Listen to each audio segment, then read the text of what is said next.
में स्वागत है। आज आप सभी को यहाँ देश में जो क्रिमिनल जस्टिस सिस्टम के 3 नए कानून आज से अमल में आ रहे हैं, इसके लिए आप सभी को निमंत्रित किया है। देश की जनता को सबसे पहले मैं बहुत बहुत बधाई देना चाहता हूं कि लगभग आजादी के 77 साल बाद आपराधिक न्याय प्रणाली, हमारी क्रिमिनल जस्टिस सिस्टम पूर्णतया स्वदेशी हो रही है और भारतीय इथोस के आधार पर ये चलेगी। 75 साल के बाद इस कानूनों पर विचार हुआ और ये कानून जब आज से हर थाने में अपना काम करना चालू करेंगे, तब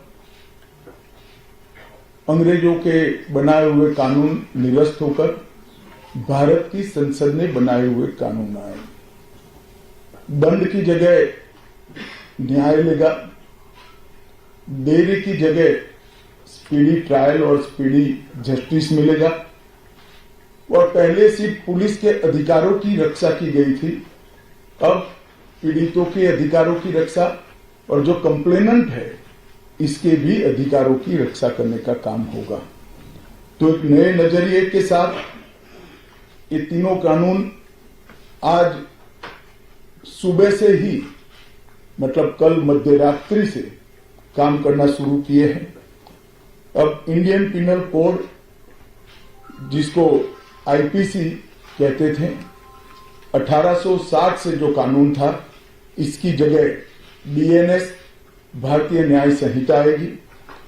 क्रिमिनल प्रोसीजर कोड, जिसको सीआरपीसी कहते थे, जो 1898 से अमल में था, इसकी जगह भारतीय नागरिक सुरक्षा संहिता बीएनएस आएंगे। और इंडियन एविडेंस एक्ट 1872 से जो इस देश की क्रिमिनल जस्टिस सिस्टम को गवर्न करता था, इसकी जगह भारतीय साक्ष्य अधिनियम बीएसए लागू होगा। तो बीएनएस, बीएनएसएस और बीएसए के लागू होने से पूरी न्याय प्रणाली का आपराधिक कानूनों की पूर्णतया इसके अंदर हम कह सकते अब भारतीय आत्मा है। इसके ढेर सारे प्रावधान ऐसे किए गए हैं जिससे कई समूहों को फायदा होगा। कई सारी दफाएं जो अंग्रेजों के समय से विवाद में रही, इसको हटाकर आज के समय के अनुकूल धाराएं जोड़ी गई है। और कई सारी ऐसी चीजें जिससे भारतीय नागरिकों को परेशानी थी, इसको हटाकर नए प्रावधान किए गए हैं। सबसे पहले हमने इसमें हमारे संविधान के स्पिरिट के तहत दफाओं की और चैप्टर्स की प्रायोरिटी तय की है। सबसे पहली प्रायोरिटी महिलाओं और बच्चों के अपराध को दी गई है और मैं मानता हूं कि एक करने की बहुत समय से पहले जरूरत थी। एक पूरा अध्याय इसमें जोड़ा गया है जिसमें 35 धाराएं हैं और 13 प्रावधान हैं, जिसमें गैंग रेप के लिए अब 20 साल की सजा या तो कारावास, आजीवन कारावास, नाबालिग के साथ बलात्कार में मौत की सजा, झूठा वादा पहचान छिपाकर शोषण करने वालों के लिए भी अलग से अपराध बनाया गया है। पहले सुप्रीम कोर्ट के जजमेंट से चलता था। पीड़िता का बयान उसके घर पर महिला अधिकारियों की उपस्थिति में और अपने परिजनों की उपस्थिति में लेने का भी प्रावधान किया है। और इसके साथ साथ ऑनलाइन एफआईआर की व्यवस्था से भी ढेर सारी उत्पीड़न का सामना कर रही महिला एम्ब्रेसमेंट से बच पाएगी, ऐसा हमारा मानना है। सालों से देश भर में मॉब लिंचिंग के अपराध के लिए कानून में कोई प्रावधान नहीं था। प्रावधान करने की मांग होती थी। पहली बार मॉब लिंचिंग को परिभाषित किया गया है। जाति, समुदाय, लिंग, जन्म स्थान, भाषा और अन्य कारणों से जो मॉब लिंचिंग होता है, इसमें 7 वर्ष के कारावास से लेकर मृत्यु की सजा आजीवन कारावास तक इसके अंदर जोड़ा गया है। तो एक बहुत बड़े समय से जो मांग थी वो पूरी होने जा रही है। राजद्रोह एक ऐसा कानून था जो अंग्रेजों ने अपने शासन की रक्षा के लिए बनाया, चाहे महात्मा गांधी हो, चाहे तिलक महाराज हो, चाहे सरदार पटेल हो, सभी लोग यही कानून के तहत 6-6 साल की सजा काटे थे। इसी कानून के तहत केसरी पर प्रतिबंध लगाया गया था। वो अपने राज्य की सुरक्षा के लिए अंग्रेजों ने बनाया हुआ कानून था। राजद्रोह को हमने जड़ से समाप्त कर दिया है और देश विरोधी हरकतों के लिए नई धारा लेकर आए हैं। पहले सरकार के खिलाफ स्टेटमेंट देना गुनाह था, अब भारत की एकता और अखंडता को क्षतिग्रस्त करने के लिए ये कानून अमल में आएगा। तो आजादी के इतने सालों के बाद ये कानून में बदलाव हुआ है, जो एक बहुत बड़ा परिचायक है हमारे संविधान के स्पिरिट का।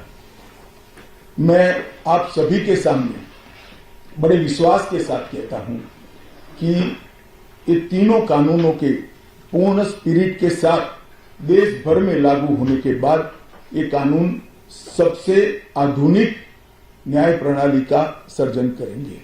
टेक्नोलॉजी को हमने न केवल अपनाया है, आने वाले 50 सालों तक टेक्नोलॉजी में जो भी अनुसंधान होने की संभावनाएं हैं, इस सबको कानून के अंदर हमने व्याख्या के तौर पर समाहित किया है, जैसे आने वाले समय में भी जो अनुसंधान होंगे वो व्याख्यायित किए गए। ये विश्व की सबसे आधुनिक न्याय प्रणाली बनेगी, इसका मुझे विश्वास है। कंप्यूटराइजेशन की प्रक्रिया ऑलरेडी पूरी हो गई है। 99.9% थाने कंप्यूटराइज हो चुके हैं। ई रिकॉर्ड जनरेट करने की प्रक्रिया भी हमने 2019 से ही चालू कर दी थी। 0 FIR, ई FIR, चार्जशीट और जवाब, ये सभी डिजिटल होगा। किसी को बड़े बड़े जेरोक्स निकालकर करने की जरूरत नहीं है। 1 लाख पेज की चार्जशीट भी एक छोटे से पेन ड्राइव से जजेस के सामने जाएगी और पक्षकर्ताओं को दिए जाएगी। 90 दिन के अंदर इस कानून में पीड़ित को, जिन्होंने न्याय की गुहार की है, उनको अपने केस का प्रोग्रेस ऑटोमेटिकली ऑनलाइन भेजा जाएगा। हमने इसके अंदर 7 साल और उससे ज्यादा सजा वाले सभी गुना में फॉरेंसिक की टीम की विजिट को कंपलसरी कर फॉरेंसिक एविडेंस को कानूनी जामा पहनाने का काम किया है। मैं मानता हूं कि इससे बहुत फायदा होगा। दोष सिद्धि का प्रमाण हम बहुत आगे तक ले जा पाएंगे।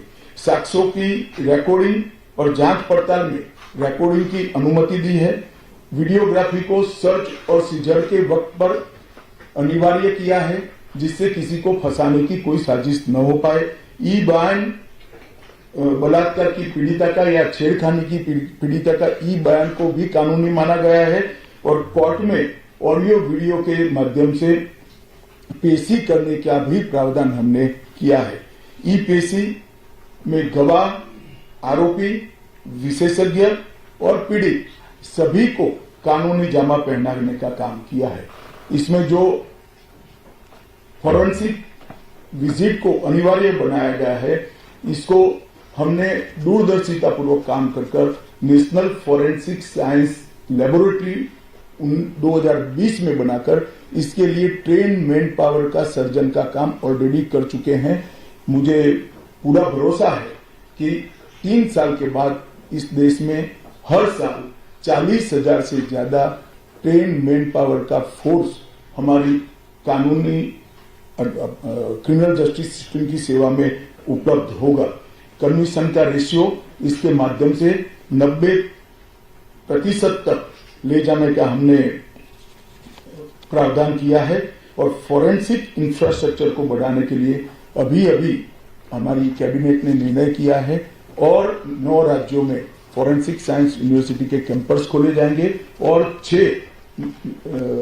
सेंट्रल फॉरेंसिक लेबोरेटरीज को भी हमने करा है। ये कानून विक्टिम सेंट्रिक है। पहले दिनों तक किसी को पुलिस ले जाती थी, परिवार वालों को कोर्ट में आना पड़ता था। अब हमने कंपलसरी किया है कि हर थाने में रजिस्टर होगा और ई रजिस्टर भी होगा कि कौन सा अपराधी पुलिस की कस्टडी में है, जिससे हेबियस के माध्यम से कोर्ट में नहीं जाना पड़ेगा। तलाशी और रेड दोनों स्थिति में वीडियोग्राफी की जाएगी, जिससे पुलिस के अधिकारों का दुरुपयोग न हो पाए। और हमने अपराधियों को बेल को भी लंबे समय तक लंबित केसों में कानूनन बना दिया है, जिसमें एक निश्चित समय मर्यादा अपराध के अंदर जो सजा है उसके अनुपात में हो जाने के बाद जेल सुपरिटेंडेंट की जिम्मेदारी होगी कि इसको बेल पर रिहा किया जाए। तो इसके लिए कोर्ट में किसी को जाने की जरूरत नहीं पड़ेगी। इसमें विक्टिम को अपनी बात रखने का मौका मिलेगा, इंफॉर्मेशन का अधिकार मिलेगा और नुकसान के लिए क्षतिपूर्ति का भी अधिकार पहली बार भारतीय कानूनों में हम करने जा रहे हैं। 0 एफआईआर, विक्टिम की एफआईआर की प्रति की निःशुल्क प्राप्ति और 90 दिन में जांच का रिपोर्ट देने से इससे बहुत बड़ा फायदा होगा। समय पर न्याय, लगभग 35 न्याय प्रणाली की 35 धाराओं में हमने समय मर्यादा निश्चित की है और ये टेक्निक के आधार पर प्रोसीडिंग्स होने के कारण भी समय पर न्याय मिलेगा। 3 दिन में एफआईआर दर्ज करनी है, 7 दिन के भीतर जांच रिपोर्ट पीड़िता के सार्वजनिक करनी है, 60 दिन के अंदर ही अपराध तय करने हैं और घोषित अपराधियों के खिलाफ 90 दिन के अंदर मुकदमा कायम करना है और आपराधिक मामलों में मुकदमे की सुनवाई के बाद ज्यादा से ज्यादा 45 दिन के अंदर जजमेंट की घोषणा करनी है। तो कई जगह पे हमने समय को कम कर बाध्य कर हमने जल्दी से न्याय मिल पाए इस दिशा में काम किया है।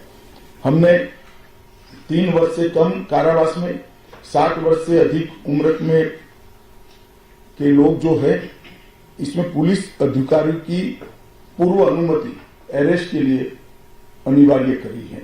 गिरफ्तार व्यक्ति को 24 घंटे में मजिस्ट्रेट के सामने ले जाने का प्रावधान भी कानूनी बनाया है और 20 से ऐसी ज्यादा धाराएं हैं जिसमें पुलिस की जवाबदेही हमने सुनिश्चित करी है। पहली बार पी का भी हमने प्रावधान इसके अंदर किया है। साक्ष्यों के संबंध में भी टेक्नोलॉजी को हमने बढ़ावा दिया है। इलेक्ट्रॉनिक साक्ष्यों के प्रति विश्वसनीयता बढ़े, इसके लिए कानूनी प्रावधान कड़े किए हैं। सर्वर लॉग, स्थान संबंधी साक्ष्य और वॉइस मेल, ये सब की व्याख्याएं की गई है। अब न्याय प्रक्रिया संविधान की 8वीं अनुसूची में आने वाली सभी भाषाओं में काम करती हो जाएगी। हमारी स्थानीय भाषाओं के लिए बहुत बड़ा फैसला है। हमारा पूरा सॉफ्टवेयर जो बनेगा वो 8वीं अनुसूची में आने वाली सभी भाषाओं में बनेगा। कानून बनने के बाद, संसद में पारित करने के बाद तैयारी के लिए ढेर सारा प्रयास भारत सरकार के गृह मंत्रालय और हर राज्य के गृह मंत्रालय और जस्टिस मंत्रालय ने किया है। लगभग 22.5 लाख पुलिस कर्मियों की ट्रेनिंग के लिए 12,000 मास्टर ट्रेनर्स बना दिए गए। कई इंस्टीट्यूशन को अधिकृत किया गया और 23,992 मास्टर ट्रेनर अब तक ट्रेन हो चुके हैं। जुडिशरी में 21,000 सबऑर्डिनेट जुडिशरी का ट्रेनिंग हो चुका है और इसके लिए भी आगे पर मास्टर ट्रेनर्स की कई बैच स्थानीय भाषाओं में तैयार हो गई है। 20,000 पब्लिक प्रोसिक्यूटर्स को ट्रेन किया गया है और लगभग हर प्रोसिक्यूटर को एक ऐप दे दिया गया है और नए कानून छापे हुए दिए गए हैं कि पुरानी धारा कौन सी थी, नई धारा कौन सी है। प्रिजन के 51,224 कर्मचारियों का ट्रेनिंग हुआ है और फॉरेंसिक के 4,000 कर्मचारियों का ट्रेनिंग हुआ है। कुल मिलाकर ट्रेनिंग की संख्या पुलिस में 6 लाख, प्रोसिक्यूशन में 4,000, जुडिशरी में लगभग 20,000, फॉरेंसिक में भी 4,000 और प्रिजन में 10,868 मास्टर ट्रेनर अभी काम कर रहे हैं। मित्रों, ये संहिता के लिए कुछ विपक्ष के मित्र अलग अलग बातें मीडिया के सामने रख रहे हैं कि अभी ट्रेनिंग नहीं हुई, चर्चा नहीं हुई। मैं आप सभी को बताना चाहता हूं कि लोकसभा में कुल मिलाकर 9 घंटा और 29 मिनट चर्चा हुई है। 34 सदस्यों ने इसके अंदर पार्टिसिपेट किया है। राज्यसभा में 6 घंटा और 70 मिनट चर्चा हुई, 40 सदस्यों ने पार्टिसिपेट किया है। एक ये भी झूठ चलाया जा रहा है कि सबको बाल निकालने के बाद ये बिल लाया गया। बिल बिजनेस एडवाइजरी कमेटी में पहले से निश्चित था। मेरा ये स्पष्ट मानना है कि 14 तारीख से ही विपक्ष ने सदन का बहिष्कार करने जैसी हरकतें करी थी और शायद वो हिस्सा लेना नहीं चाहते थे। और दोनों सदनों में 14 तारीख में लोकसभा में 96 और राज्यसभा में 46 सदस्यों ने ऐसी हरकतें की जिससे पीठासीन अधिकारी उनको बाहर करने के लिए मजबूर हो जाए। फिर भी एक ऑप्शन था। ये बहुत बड़ा दूरगामी परिणाम लाने वाला कानून था। वो एक कानून के लिए स्पेशल अंदर आकर चर्चा में अपना मत रख सकते थे। इसके पहले भी मैंने 2020 में सभी सांसदों को पत्र लिखकर उनके सुझाव मांगे थे। सभी मुख्यमंत्रियों को पत्र लिखकर उनके सुझाव मांगे थे। सभी सुप्रीम कोर्ट के सम्मानीय न्यायाधीशों को पत्र लिखकर उनके सुझाव मांगे थे। सभी हाईकोर्ट के चीफ जस्टिस को पत्र लिखकर सुझाव मांगे थे। गृह सचिव जी ने सभी आईपीएस अफसरों से सुझाव मांगे थे, सभी कलेक्टर से सुझाव मांगे थे और ये सब सुझाव मिलाकर मैंने खुद अधिकारियों की बैठक को अलग कर ली तो मैंने खुद 158 बार इसकी मीमांसा कर बैठक कर विचार कर एक बिल बनाया। ये बिल को भी संसद ने ऐसे ही पारित नहीं किया है। गृह विभाग की समिति के पास ये बिल को भेजा गया। 2.5 महीना या तो 3 महीना इस पर विशद चर्चा हुई। सभी दल के सांसदों ने इसके अंदर हिस्सा लिया है, अपने सुझावों को रखा है। 4-5 पॉलिटिकल स्टाइल के सुझाव छोड़कर मैं दावे से कह सकता हूं हर सुझाव को समाहित कर 93 बदलाव कर बिल को फिर से कैबिनेट ने पारित किया और पारित करने के बाद सदन के सामने रखा गया। इतने बड़े सदियों के बाद हो रहे सुधार को पॉलिटिकल कलर देना मैं मानता हूं ठीक नहीं है। मेरे तो सभी विपक्ष के साथियों से विनती है, पॉलिटिक्स करने के ढेर सारे मुद्दे हैं, आराम से करिए पॉलिटिक्स, कोई चिंता नहीं, हम भी जवाब देंगे। मगर ये कानून देश के 140 करोड़ नागरिकों को संविधान का जो स्पिरिट है, न्याय और आत्मसम्मान, वो समय पर दिलाने की एक एक्सरसाइज है। तो आप सभी लोग इसमें कोऑपरेट करिए और मैं मानता हूं कि जिसको भी कुछ कहना है, मेरा दफ्तर हमेशा खुला है, मैं अवेलेबल हूं। मिलने से पहले रोड पर जाना मैं मानता हूं ठीक नहीं है। चर्चा करनी चाहिए, कुछ भी हो बात करनी चाहिए और मेरा स्पष्ट मत है जो मैं आज बेबाक तरीके से आप लोगों के सामने रखना चाहता हूं। रिकॉर्ड के आधार पर कह सकता हूं मैं, भारत के आजादी के बाद किसी भी कानून पारित कराने के लिए इतनी लंबी चर्चा का प्रोसेस नहीं हुआ है। ये मैं रिकॉर्ड पर कहने के लिए तैयार हूं। 4 साल तक इस कानून पर विचार हो और अगर आपको अभी भी कुछ कहना है तो आप जरूर आइए, मैं सुनने के लिए तैयार हूं। मगर कृपया इस कानून को पब्लिक तक इसकी सेवा करने देने का मौका देना चाहिए। समय पर न्याय मिलेगा तो देश का भला होगा। संविधान की सुरक्षा और आत्मसम्मान की भावनाओं को नागरिक प्राप्त कर पाएंगे तो देश का भला होगा। और सबसे बड़ा बदलाव है, हमने थोड़े धैर्य के साथ टीथिंग प्रॉब्लम को देश की जनता ने भी बड़े धैर्य के साथ लेकर सिस्टम को सुधारने का मौका देना चाहिए। और मैं सभी दलों से भी कहना चाहता हूं कि राजनीति से ऊपर उठकर आप इसका समर्थन करिए और जो भी सुझाव जनता के हित में है लेकर आइए। हम इस पर चर्चा करने के लिए तैयार हैं। आप लोगों के मन में कोई बात है तो आप जरूर पूछ सकते हैं। सर मैं नीरज पांडे हूं अजीत। मेरा सवाल है सर, पहले के कानून में किसी आरोपी को गिरफ्तार किया जाता था तो 15 दिन के रिमांड की व्यवस्था थी। अभी जो नया कानून है उसमें गिरफ्तारी के 60 दिनों तक कभी भी या तो काफी आदेशों में बुलाकर रिमांड पे लिया जा सकता है। इससे फायदा क्या होगा? नहीं, मैं आपको समझाता हूं, ये भ्रांति फैलाई गई है कि रिमांड का समय बढ़ाया गया है। मैं स्पष्ट कर देना चाहता हूं कि नए कानूनों के तहत, बीएनएस के तहत रिमांड का समय 15 दिन का ही है।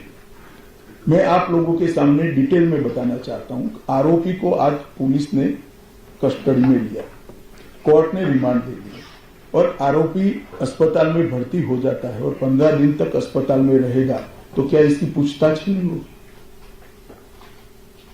पूछताछ करनी चाहिए या नहीं करनी चाहिए? इसलिए हमने प्रावधान किया है कि 15 दिन की अपर लिमिट के अंदर, 60 दिन की अपर लिमिट के अंदर पुलिस इसका रिमांड ले सकती है। वरना उसको तो जुडिशियल कस्टडी में जेल में पहले भी रहना था और बाद में भी रहना है। एक दूसरा आरोपी पकड़, पुलिस को दोनों को इकट्ठा करके पूछताछ करनी है, तो कैसे करेगी? तो 15 दिन की लिमिट को हमने नहीं बढ़ाया है, रिमांड 15 दिन की ही होगी। 60 दिन के भीतर एक या दो टुकड़ों में 15 दिन की रिमांड ले सकते हैं। भ्रांति फैलाई जा रही है कि रिमांड का पीरियड बढ़ाया गया। कृपया मैं आप सबसे निवेदन करता हूं कि इसको आप क्लैरिफाई करिएगा, जिससे जनता में गलत बात न जाए। टोटल 15 दिन होगा। Total 15 days with in 60 days. वो जानबूझकर उठा रहे, मैं मानता हूं उन्होंने तो पढ़ा होगा सर। आज से कानून लागू हुआ कि सबसे पहला जो मामला FIR हुआ दिल्ली में तो स्ट्रीट वेंडर के खिलाफ कर दिया है। ये झूठ है, ये झूठ है। सबसे पहला मामला अब तक के रिपोर्ट के हिसाब से ग्वालियर के पुलिस थाने में हुआ है और चोरी का है। किसी की मोटरसाइकिल चोरी कर ली गई, 1,80,000 की वैल्यू की। इसका मामला 12:10 पर रजिस्टर हुआ है, पहला मामला नहीं है।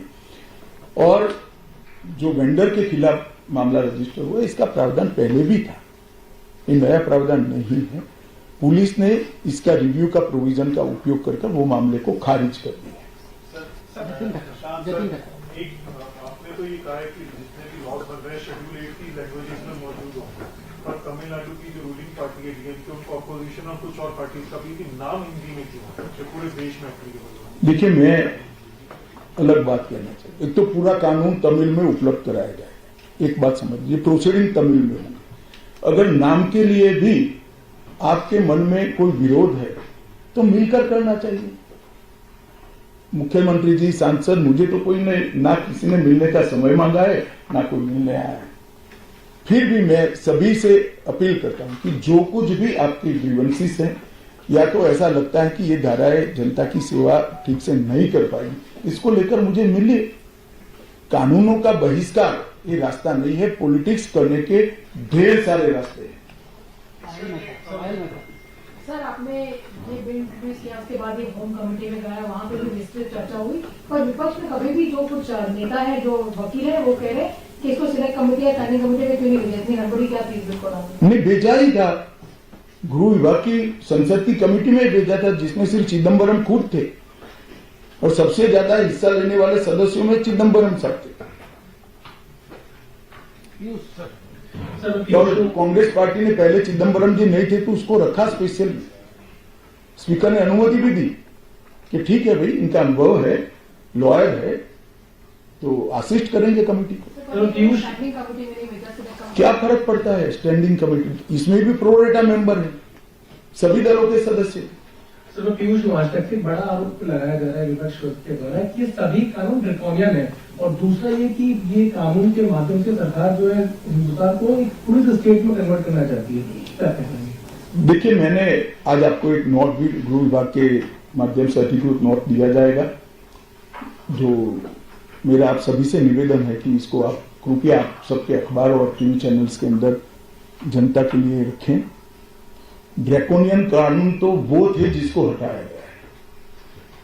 ये कानून तो भारत की संसद ने और भारत की न्याय प्रणाली को आधुनिक बनाने वाले हैं, जिसमें पीड़ितों के अधिकार की रक्षा की गई।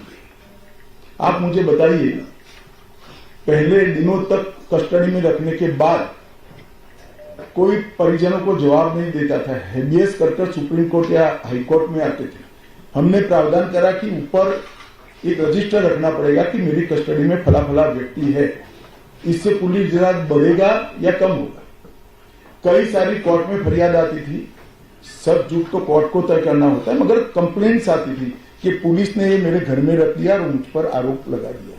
उस वक्त वीडियोग्राफी करना ये पुलिस राज को बढ़ावा देगा या कम करेगा?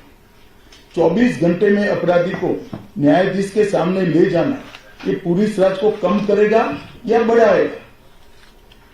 गिने चुने पुराने दकियानुसी कुछ शब्द और कुछ वाक्य कानून को पढ़े बगैर जनता में डालकर गलत फहमी करने का प्रयास करें, मेरी सभी से विनती है, कृपया ऐसा मत करें।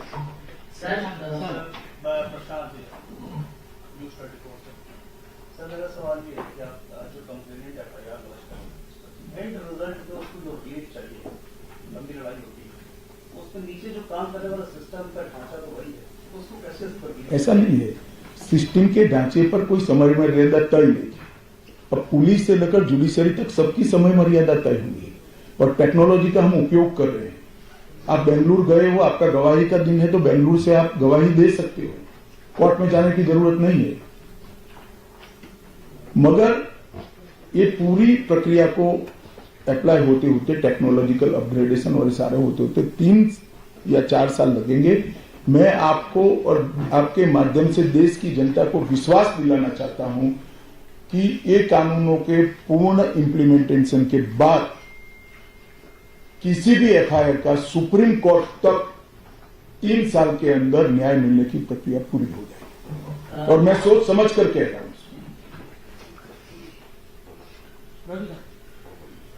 जी मैं रविकांत हूँ, टाइम्स ऑफ भारत से। सर तीनों कानून लागू हुए हैं, इम्प्लीमेंट हो गए हैं, तो आपको क्या लगता है कि ये ऑपोजिशन जानबूझकर किस तथ्यों के आधार पर विरोध करे या सिर्फ राजनीति के लिए मामला उठाया जा रहा है? देखिए, मैं इस पर टिप्पणी नहीं करना चाहता। मैं आप सबके माध्यम से अपील करना चाहता हूं कि जिसको भी मिलना है मैं तैयार हूं, हम मिलेंगे भी और समीक्षा भी करेंगे, और इसमें कृपया राजनीति नहीं करनी। मुझे एक जो कंसर्न आ रहा था विपक्ष की तरफ से वो ये था कि पेंडेंसी ऑफ केसेस और 2 पैरेलल क्रिमिनल जस्टिस सिस्टम होंगे, क्योंकि जो पुराने वाले केसेस रजिस्टर हुए हैं वो पुराने केसेस की तरह चलेंगे और जो नए वाले हैं वो नए की तरह। देखिए, जहां तक पेंडेंसी ऑफ केसेस का सवाल है, इस देश में सबसे ज्यादा शासन करने वाली पार्टी कांग्रेस है, तो हम पर नहीं मर सकते। पेंडेंसी ऑफ केसेस को कम करने के लिए ही ये कानून लाए, और मैं स्पष्टता कर दूं पुराने और नए कानून के लिए, गुनाह की तिथि 1/7/2024 के पहले की होगी, इसमें पुराने कानून के तहत प्रक्रिया चलेगी, और 1/7/2024 के बाद होने वाले हर गुनाह को ये तीनों नए कानूनों के हिसाब से चलाया जाएगा, इसमें कोई कंफ्यूजन नहीं। सर ये आपने बोला कि तमिलनाडु के एमपी को अगर नाम से कोई ऑब्जेक्शन है तो वो आके मुझसे मिले, तो क्या अगर वो आपसे मिलेंगे तो क्या इस गवर्नमेंट भैया मिलने तो दो, वो क्या लेकर आएंगे बताएंगे, तुम यहाँ कहाँ निर्णय करा रहे हो?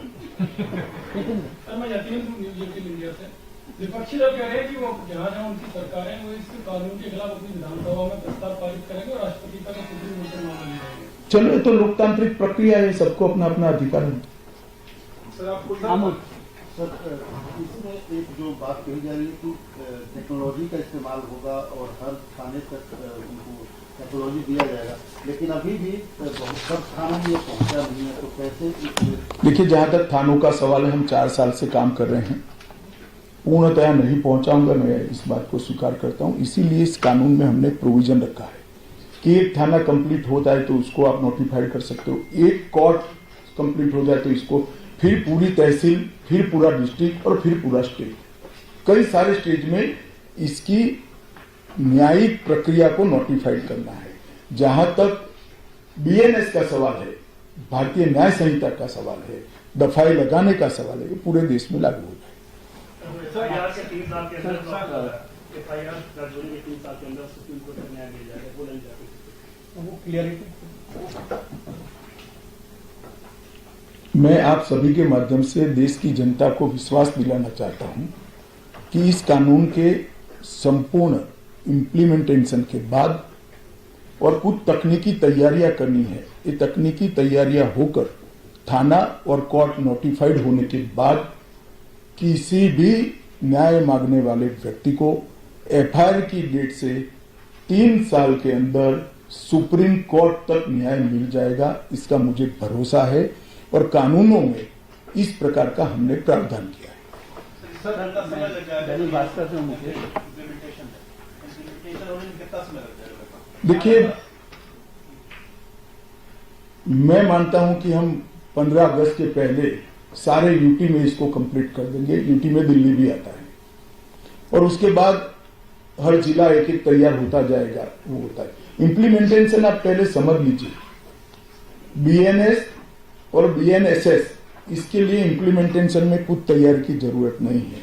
जहां तक बीएसए, भारतीय साक्ष्य अधिनियम है, इसके लिए कोर्ट में काफी सारी तैयारी करनी है, मगर 2020 से ही सुप्रीम कोर्ट के साथ चर्चा कर सुप्रीम कोर्ट मॉडर्नाइजेशन का एक बड़ा प्रोग्राम दी है और वहां पर भी काफी सारा काम हो चुका है, सॉफ्टवेयर भी तैयार हो चुके हैं। सर भास्कर से मुकेश रावत, एक डिस्क्रिपेंसी है कि पुराने कानून में ये प्रोविजन था कि अगर कोई पुरुष के साथ दुराचार करता है तो उसका सेक्शन 377A था, वो खत्म हो गया, लेकिन उसके बाद कुछ मामले ऐसे आ गए हैं जो इस तरह के केस दर्ज हुए। क्या कोई संशोधन का प्रस्ताव है? संशोधन तो नहीं, मगर इसमें सुप्रीम कोर्ट का जजमेंट पे है, इसके इंटरप्रिटेशन का सवाल है, हम सुप्रीम कोर्ट से चर्चा जरूर करेंगे इसको। सर ये आपने जो कहा कि तमिलनाडु के एमपीज आकर मिल सकते हैं आपसे, कुछ ऑल पार्टी ऐसी मीटिंग भी हो सकती है अगर कोई बुलाने का आपका? ऑलरेडी हो चुकी है, ऑल पार्टी कमेटी में होती ही है और आपको सबसे पहले बड़ी संशय लगता है, आप मिल जाओ मुझे अकेले। दीपक चंद्रन सर, पीटीआई से। सर एफआईआर दर्ज करना एक महत्वपूर्ण बात होती है, तो थानों में जो पुलिस अधिकारी हैं उनको इस कानून के बारे में प्रशिक्षित करने का काम कब तक पूरा? भैया आप शायद सुने नहीं, 6,20,000 पुलिस कर्मचारियों का ट्रेनिंग हो चुका है और हमारे यहाँ 17,000 के करीब, कितने हैं गोगिया जी थाने? 17,000 थाने हैं, उसमें 6 लाख कर्मचारियों का ट्रेनिंग कंप्लीट हो चुका है और रिफ्रेशर कोर्स भी हो चुका है। सर मैं इधर नीलू रंजन दैनिक जागरण सर, आज से लागू हुआ है तो कितने कोर्ट या कितने थाने नोटिफाइड हो गए हैं जो इस पे पूरी तरह से काम करने लगे हैं? और फॉरेंसिक का बहुत महत्व है। जनवरी में आपने कहा था कि केवल 75 जिलों में, जो 885 जिले हैं पुलिस के, उसमें फॉरेंसिक मोबाइल बैंक है। अब कहां तक वो बात पहुंची है, कितने जिलों में पहुंची? देखिए, ऐसा है कि मैंने जो कहा वो तैयारी में समय लगेगा। तब तक दिल्ली में एक हमने मॉडल लिया है जिसमें फॉरेंसिक अधिकारियों को किट के साथ तैयार करा है। ज्यादातर मामलों में फॉरेंसिक वैन की जरूरत नहीं, किट से भी हम सैंपल ले सकते हैं और इसकी संपूर्ण योजना बनाकर इसका पूरा ट्रेनिंग हो चुका है। और हमारी जो यूनिवर्सिटी है, फॉरेंसिक साइंस यूनिवर्सिटी, इसने इसका पूरा सिलेबस भी बनाया है और पुलिस, कोर्ट और वकील तीनों का ट्रेनिंग भी किया है। सर, क्योंकि आज से ये तीनों कानून लागू हो चुके हैं देश के अंदर, आपने कई फीचर्स और कई धाराएं बताई हैं जो कई लोगों को सहूलियत भी देंगे। गृह मंत्रालय का क्या एस्टिमेट है कि अपराध इससे कितना कम हो जाएगा देश के अंदर आने वाले कुछ समय? देखिए, इमीडिएट मैं कुछ कह नहीं सकता, परंतु इससे दोष सिद्धि का प्रमाण जब बढ़ेगा, 90% तक लोगों को सजा कर पाएंगे, तो निश्चित रूप से अपराध कम होगा। इसके अंदर कई धाराओं में बार बार अपराध करने वालों के लिए ज्यादा सजा का भी हमने प्रावधान किया है। बार बार जो सजा करते हैं, आदतन अपराधी है, उनके लिए भी एक प्रोविजन किया है। सर, ये जो डेटा पुलिस वाले रिकॉर्ड करेंगे, ऑडियो वीडियो रिकॉर्डिंग, वो स्टोर कहाँ पे करेंगे? उसकी जो सैंक्टिटी है वो कैसे एस्टैब्लिश होगी? चेन ऑफ कस्टडी जो होती है, ये तो लिखित की भी कैसे सैंक्टिटी होगी? नहीं सर, डेटा में ब्रीच का वो होता है ना, स्कोप है? डेटा अरे लिखित बयान जो होता है, वो लिखित बयान भी चार्जशीट के साथ जोड़ना होता है और डेटा को स्टोर करने की लीक प्रूफ सिस्टम की है। रिकॉर्डिंग करने वाले और सिस्टम में अपलोड करने वाले दोनों की जवाबदेही भी इसमें निश्चित की गई। Clarification sir. आपने कहा कि 46 मेंबर्स को सदन से निकाला गया था, लेकिन इनके एक स्पेशल ऑप्शन दिया था कि वो आके अपनी बात कर सकते हैं, यही ना? नहीं, वो संपर्क करते तो तुरंत हम तो परमिशन दे दिए। कितना लोगों ने ऑप्शन अपनाया? वो एक ने भी नहीं लिया। पुलिस वाले एफआईआर नहीं लिखते, उनके खिलाफ भी कोई कार्रवाई हो सकती है? एफआईआर के बाद ही तो सारी सवाल नहीं है, ई एफआईआर हो सकती है। आप आपके मोबाइल से एफआईआर रजिस्टर्ड करा सकते हो, जाने की जरूरत ही नहीं है, और वो ऑटोमेटिक सर्वर पर आ जाएगी। पुलिस को लेना ही लेना है, सर्वर हैंग नहीं कर सकता कोई।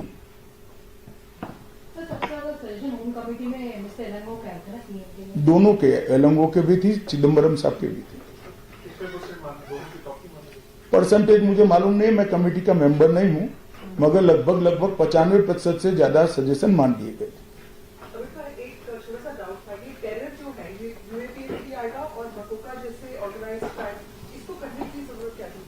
इसको करने की इसलिए जरूरी है कि हमारी सरकार का पॉलिसी है टेरर के खिलाफ जीरो टॉलरेंस का। कई सारे टेरर के इंसिडेंट ऐसे होते हैं जिसका षड्यंत्र देश के बाहर होता है। अगर इसके अनुकूल व्याख्याएं नहीं होती है तो कई जगह पे अपराधियों को इसका फायदा मिलता है, वो छूट जाते हैं और पुलिस हाथ पे हाथ धर की रहे। मैं गुजरात में गृह मंत्री था, हमारे यहाँ बम धमाके हुए थे, 58 लोग मारे गए थे। वो बम धमाके में सारा षड्यंत्र बाहर हो गया। सारे के सारे लोग सूरत में सिमी के एक्टिविस्ट थे, इन पर केस दर्ज किया गया और वो छूट गए, क्योंकि टेरर की कोई स्पेसिफिक व्याख्या नहीं। मैं मानता हूं कि इस देश को टेरर फ्री कराना हम सबका लक्ष्य होना चाहिए, और जो टेररिज्म में लिप्त है उसको कठोर से कठोर सजा जल्दी से जल्दी होनी चाहिए। सर, ये आज से कानून लागू हो गया है, लेकिन कई बाकिया के कि हम सरिया कानून को मानते हैं, लोग पिटाई जिस तरह से बंगाल में पुराने हुआ है, तो ये नया कानून उस पर लागू होगा या पुराना ही कानून से बंगाल वाला घटना की जांच होगी? मैंने स्पष्ट कर दिया, कल मध्य रात्रि से मतलब 7/1/2024 से जितनी भी हिंसक घटनाएं होगी या आपराधिक घटनाएं होगी उसका रजिस्ट्रेशन नए कानून के हिसाब से भी होगा और प्रोसिक्यूशन की प्रक्रिया भी नए कानून के हिसाब से होगी। जो गुना कल मध्य रात्रि के पहले हुआ है वो गुना का रजिस्ट्रेशन और कानूनी प्रक्रिया दोनों पुराने कानून से होगी। जब भी नया कानून आता है एक क्षण तो तय करना पड़ता है कि यहाँ से नया होगा, यहाँ से पुराना होगा, और वो क्षण हमने सभी से चर्चा कर तय किया है। चलिए, आज मैं पॉलिटिकल जवाब देने के लिए यहाँ नहीं हूँ, केवल आपसे अपील करने के लिए हूँ। एक अच्छी स्पिरिट के साथ एक कानून लाए गए हैं, एक कानून की अच्छाइयों को आप जनता के साथ पहुंचाइए, और आपके पास भी कोई तकलीफ आती है तो निसंकोच आप मुझे मिल सकते हैं, बता सकते हैं। अगर भ्रम है तो मैं निरसन करूंगा, अगर सुधार की जरूरत है इस पर खुले विचार से सोचेंगे। बहुत बहुत धन्यवाद। अंदर मिलो भ्रम के। आज आप सभी को यहाँ देश में जो क्रिमिनल जस्टिस सिस्टम के 3 नए कानून आज से अमल में आ रहे हैं, इसके लिए आप सभी को निमंत्रित किया है। देश की जनता को सबसे पहले मैं बहुत बहुत बधाई देना चाहता हूं कि लगभग आजादी के 77 साल बाद आपराधिक न्याय प्रणाली, हमारी क्रिमिनल जस्टिस सिस्टम पूर्णतया स्वदेशी हो रही है और भारतीय इथोस के आधार पर ही चलेगी।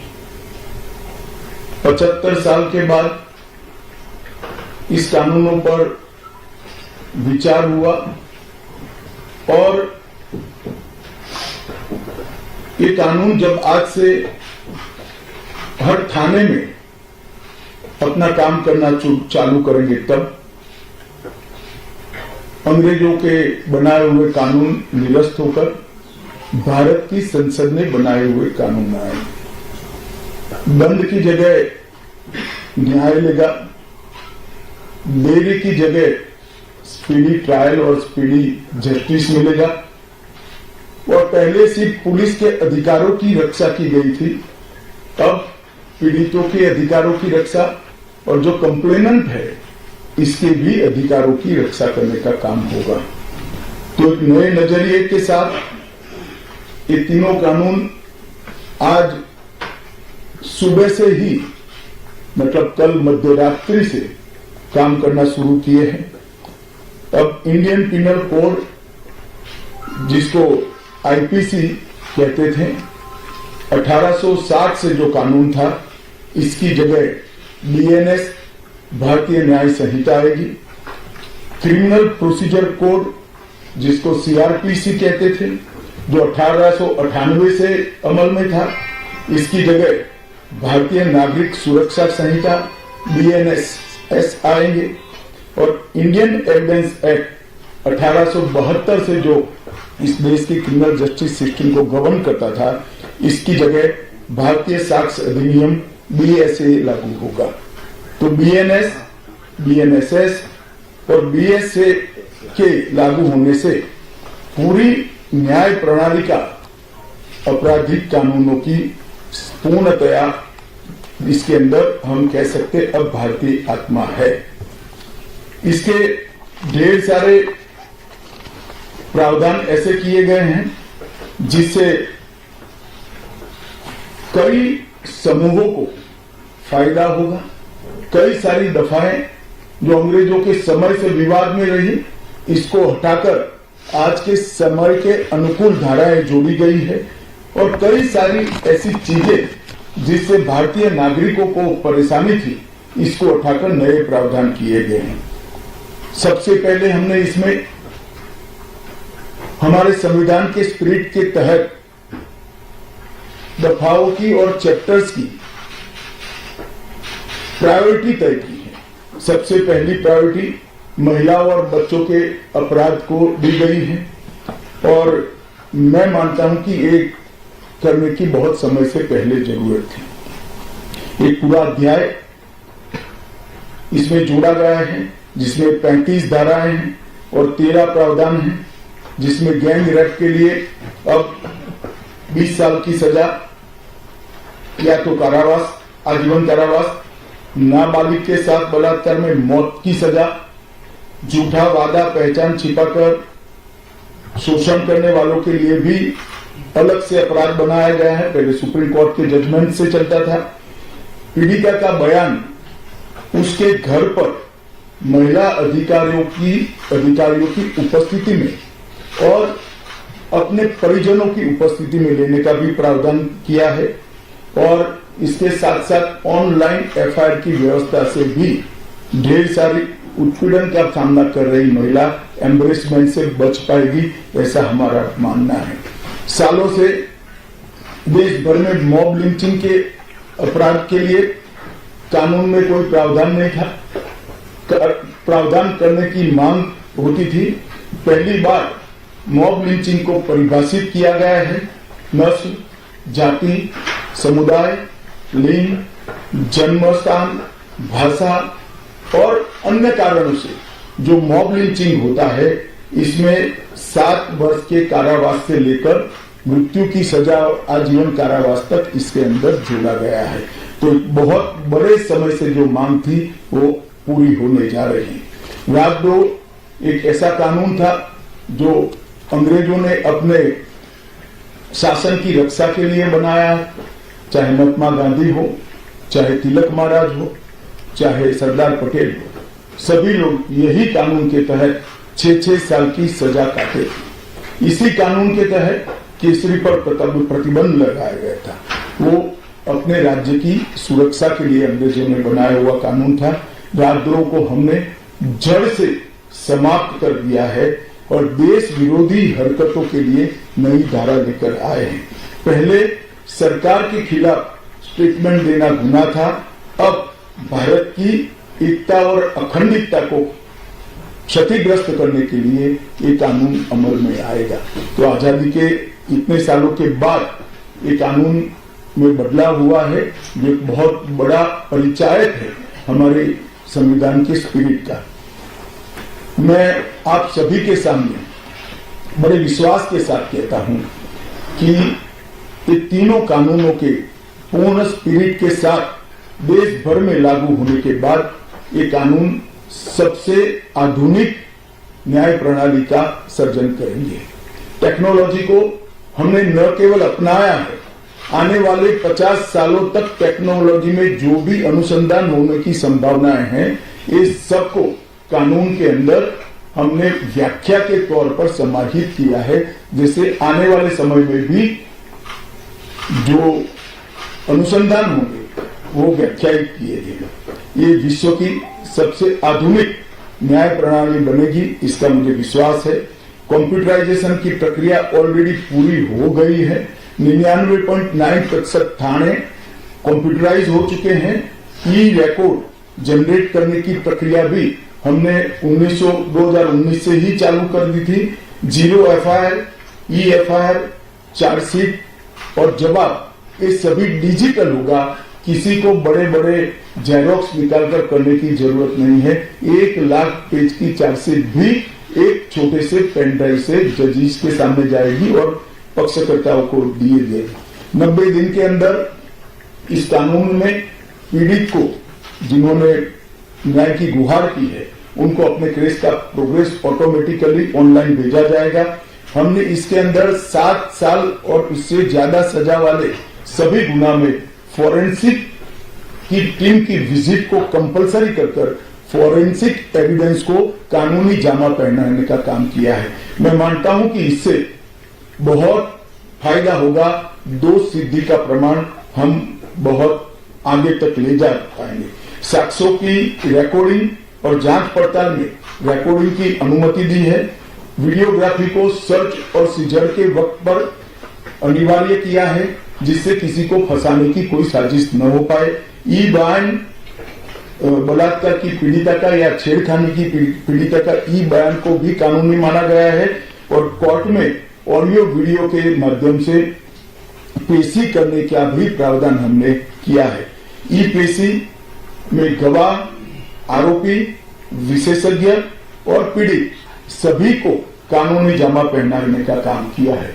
इसमें जो फॉरेंसिक विजिट को अनिवार्य बनाया गया है, इसको हमने दूरदर्शिता पूर्वक काम कर नेशनल फॉरेंसिक साइंस लेबोरेटरी 2020 में बनाकर इसके लिए ट्रेन मैन पावर का सर्जन का काम ऑलरेडी कर चुके हैं। मुझे पूरा भरोसा है कि 3 साल के बाद इस देश में हर साल 40,000 से ज्यादा ट्रेन मैन पावर का फोर्स हमारी कानूनी क्रिमिनल जस्टिस सिस्टम की सेवा में उपलब्ध होगा। कमीशन का रेशियो इसके माध्यम से 90% तक ले जाने का हमने प्रावधान किया है और फॉरेंसिक इंफ्रास्ट्रक्चर को बढ़ाने के लिए अभी हमारी कैबिनेट ने निर्णय किया है और 9 राज्यों में फॉरेंसिक साइंस यूनिवर्सिटी के कैंपस खोले जाएंगे और 6 सेंट्रल फॉरेंसिक लेबोरेटरीज को भी हमने करा है। ये कानून विक्टिम सेंट्रिक है।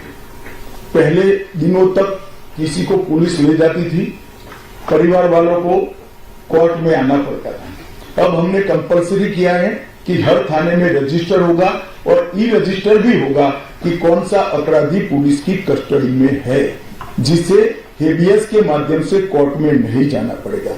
तलाशी और रेड दोनों स्थिति में वीडियोग्राफी की जाएगी, जिससे पुलिस के अधिकारों का दुरुपयोग न हो पाए।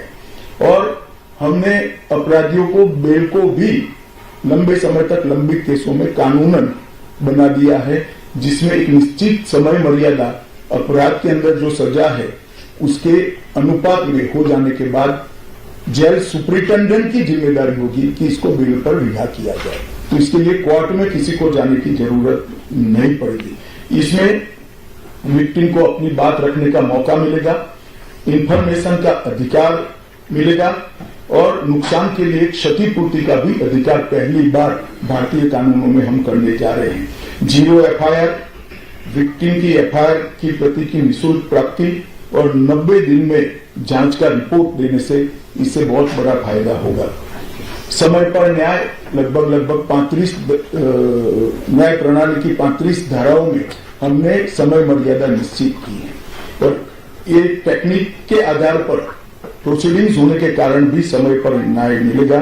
3 दिन में एफआईआर दर्ज करनी है, 7 दिन के भीतर जांच रिपोर्ट पीड़िता के सार्वजनिक करनी है, 60 दिन के अंदर ही अपराध तय करने हैं और घोषित अपराधियों के खिलाफ 90 दिन के अंदर मुकदमा कायम करना है और आपराधिक मामलों में मुकदमे की सुनवाई के बाद ज्यादा से ज्यादा 45 दिन के अंदर जजमेंट की घोषणा करनी है। तो कई जगह पे हमने समय को कम कर बाध्य कर हमने जल्दी से न्याय मिल पाए इस दिशा में काम किया है। हमने 3 वर्ष से कम कारावास में 60 वर्ष से अधिक उम्र में के लोग जो है इसमें पुलिस अधिकारी की पूर्व अनुमति अरेस्ट के लिए अनिवार्य करी है। गिरफ्तार व्यक्ति को 24 घंटे में मजिस्ट्रेट के सामने ले जाने का प्रावधान भी कानूनी बनाया है और 20 से ऐसी ज्यादा धाराएं हैं जिसमें पुलिस की जवाबदेही हमने सुनिश्चित करी है।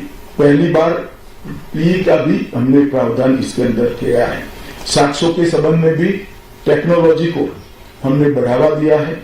इलेक्ट्रॉनिक साक्ष्यों के प्रति विश्वसनीयता बढ़े इसके लिए कानूनी प्रावधान कड़े किए हैं। सर्वर लॉग, स्थान संबंधी साक्ष्य और वॉइस मेल इस सब की व्याख्याएं की गई है। अब न्याय प्रक्रिया संविधान की 8वीं अनुसूची में आने वाली सभी भाषाओं में काम करती हो जाएगी। हमारी स्थानीय भाषाओं के लिए बहुत बड़ा फैसला है। हमारा पूरा सॉफ्टवेयर जो बनेगा वो 8वीं अनुसूची में आने वाली सभी भाषाओं में बनेगा। कानून बनने के बाद संसद में पारित करने के बाद तैयारी के लिए ढेर सारा प्रयास भारत सरकार के गृह मंत्रालय और हर राज्य के गृह मंत्रालय और जस्टिस मंत्रालय ने किया है। लगभग 22.5 लाख पुलिस कर्मियों की ट्रेनिंग के लिए 12,000 मास्टर ट्रेनर्स बना दिए गए। कई इंस्टीट्यूशन को अधिकृत किया गया और 23,992 मास्टर ट्रेनर अब तक ट्रेन हो चुके हैं। जुडिशरी में 21,000 सबऑर्डिनेट जुडिशरी का ट्रेनिंग हो चुका है और इसके लिए भी आगे पर मास्टर ट्रेनर्स की कई बैच स्थानीय भाषाओं में तैयार हो गई है। 20,000 पब्लिक प्रोसिक्यूटर्स को ट्रेन किया गया है और लगभग हर प्रोसिक्यूटर को एक ऐप दे दिया गया है और नए कानून छापे हुए दिए गए हैं कि पुरानी धारा कौन सी थी, नई धारा कौन सी है। प्रिजन के 51,224 कर्मचारियों का ट्रेनिंग हुआ है और फॉरेंसिक के 4,000 कर्मचारियों का ट्रेनिंग हुआ है। कुल मिलाकर ट्रेनिंग की संख्या पुलिस में 6 लाख, प्रोसिक्यूशन में 4,000, जुडिशरी में लगभग 20,000, फॉरेंसिक में भी 4,000 और प्रिजन में 10,868 मास्टर ट्रेनर अभी काम कर रहे हैं। मित्रों, ये संहिता के लिए कुछ विपक्ष के मित्र अलग अलग बातें मीडिया के सामने रख रहे हैं कि अभी ट्रेनिंग नहीं हुई, चर्चा नहीं हुई। मैं आप सभी को बताना चाहता हूं कि लोकसभा में कुल मिलाकर 9 घंटा और 29 मिनट चर्चा हुई है। 34 सदस्यों ने इसके अंदर पार्टिसिपेट किया है। राज्यसभा में 6 घंटा और 70 मिनट चर्चा हुई, 40 सदस्यों ने पार्टिसिपेट किया है। एक ये भी झूठ चलाया जा रहा है कि सबको बाल निकालने के बाद ये बिल लाएगा। बिल बिजनेस एडवाइजरी कमेटी में पहले से निश्चित था। मेरा स्पष्ट मानना है कि 14 तारीख से ही विपक्ष ने सदन का बहिष्कार करने जैसी हरकतें करी थी और शायद वो हिस्सा लेना नहीं चाहते थे। और दोनों सदनों में 14 तारीख में लोकसभा में 96 और राज्यसभा में 46 सदस्यों ने ऐसी हरकतें की जिससे पीठासीन अधिकारी उनको बाहर करने के लिए मजबूर हो जाए। फिर भी एक ऑप्शन था। ये बहुत बड़ा दूरगामी परिणाम लाने वाला कानून था। वो एक कानून के लिए स्पेशल अंदर आकर चर्चा में अपना मत रख सकते थे। इसके पहले भी मैंने 2020 में सभी सांसदों को पत्र लिखकर उनके सुझाव मांगे थे, सभी मुख्यमंत्रियों को पत्र लिखकर उनके सुझाव मांगे थे, सभी सुप्रीम कोर्ट के सम्मानीय न्यायाधीशों को पत्र लिखकर उनके सुझाव मांगे थे, सभी हाईकोर्ट के चीफ जस्टिस को पत्र लिखकर सुझाव मांगे थे, गृह सचिव जी ने सभी आईपीएस अफसरों से सुझाव मांगे थे, सभी कलेक्टर से सुझाव मांगे थे, और ये सब सुझाव मिलाकर मैंने खुद अधिकारियों की बैठक को अलग करे तो मैंने खुद 158 बार इसकी मीमांसा कर बैठक कर विचार कर एक बिल बनाया। ये बिल को भी संसद ने ऐसे ही पारित नहीं किया है। गृह विभाग की समिति के पास ये बिल को भेजा गया, 2.5 महीना या तो 3 महीना इस पर विशद चर्चा हुई, सभी दल के सांसदों ने इसके अंदर हिस्सा लिया है, अपने सुझावों को रखा है। 4-5 पॉलिटिकल स्टाइल के सुझाव छोड़कर मैं दावे से कह सकता हूं हर सुझाव को समाहित कर 93 बदलाव कर बिल को फिर से कैबिनेट ने पारित किया और पारित करने के बाद सदन के सामने रखा गया। इतने बड़े सदियों के बाद हो रहे सुधार को पॉलिटिकल कलर देना मैं मानता हूं ठीक नहीं है। मेरे तो सभी विपक्ष के साथियों से विनती है, पॉलिटिक्स करने के ढेर सारे मुद्दे हैं, आराम से करिए, कोई चिंता नहीं, हम भी जवाब देंगे, मगर ये कानून देश के 140 करोड़ नागरिकों को संविधान का जो स्पिरिट है,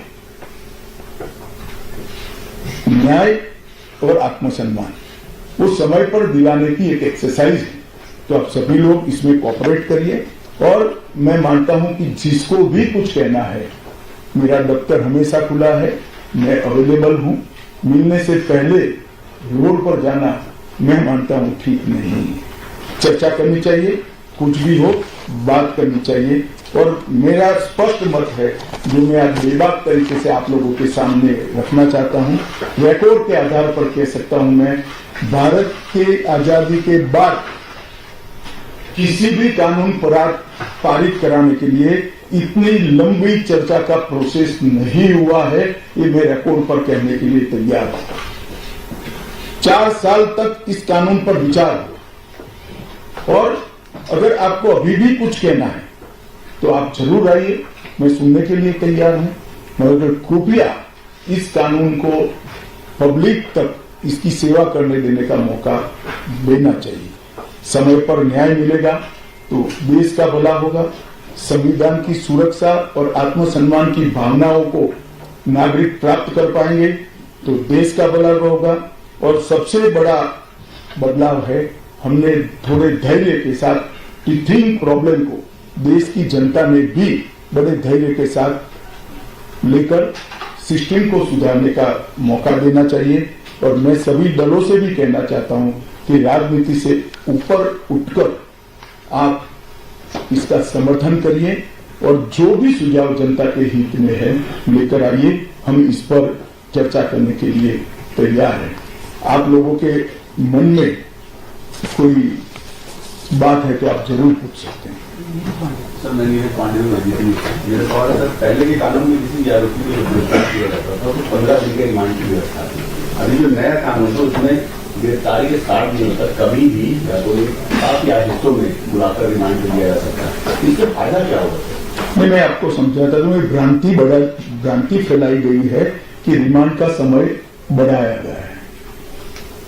मैं स्पष्ट कर देना चाहता हूं कि नए कानूनों के तहत, बीएनएस के तहत रिमांड का समय 15 दिन का ही है। मैं आप लोगों के सामने डिटेल में बताना चाहता हूं, आरोपी को आज पुलिस ने कस्टडी में लिया, कोर्ट ने रिमांड दे दिया और आरोपी अस्पताल में भर्ती हो जाता है और 15 दिन तक अस्पताल में रहेगा, तो क्या इसकी पूछताछ नहीं होगी? पूछताछ करनी चाहिए या नहीं करनी चाहिए? इसलिए हमने प्रावधान किया है कि 15 दिन की अपर लिमिट के अंदर, 60 दिन की अपर लिमिट के अंदर पुलिस इसका रिमांड ले सकती है, वरना उसको तो जुडिशियल कस्टडी में जेल में पहले भी रहना था और बाद में भी रहना है। एक दूसरा आरोपी पकड़ना है, पुलिस को दोनों को इकट्ठा करके पूछताछ करनी, तो कैसे करेगी? तो 15 दिन की लिमिट को हमने नहीं बढ़ाया है। रिमांड 15 दिन की ही होगी। 60 दिन के भीतर 1 या 2 टुकड़ों में 15 दिन की रिमांड दे सकते हैं। भ्रांति फैलाई जा रही है कि रिमांड का पीरियड बढ़ाया गया।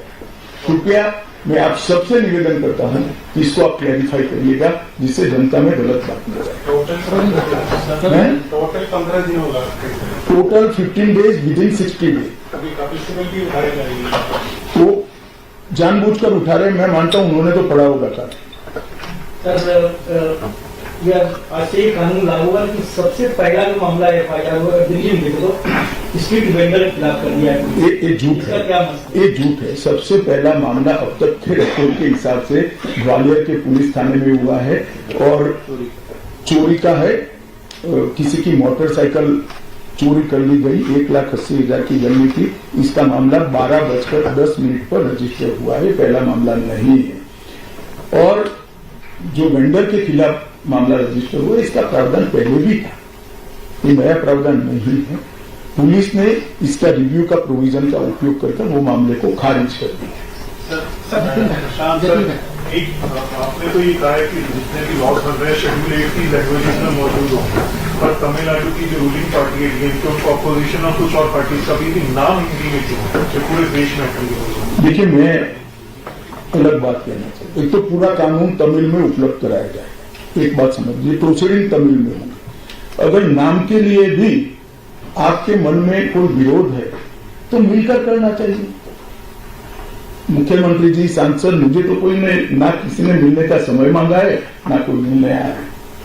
फिर भी मैं सभी से अपील करता हूं कि जो कुछ भी आपके ग्रीवेंसेस हैं, या तो ऐसा लगता है कि ये धाराएं जनता की सेवा ठीक से नहीं कर पाई, इसको लेकर मुझे मिलिए। कानूनों का बहिष्कार ये रास्ता नहीं है। पॉलिटिक्स करने के ढेर सारे रास्ते हैं।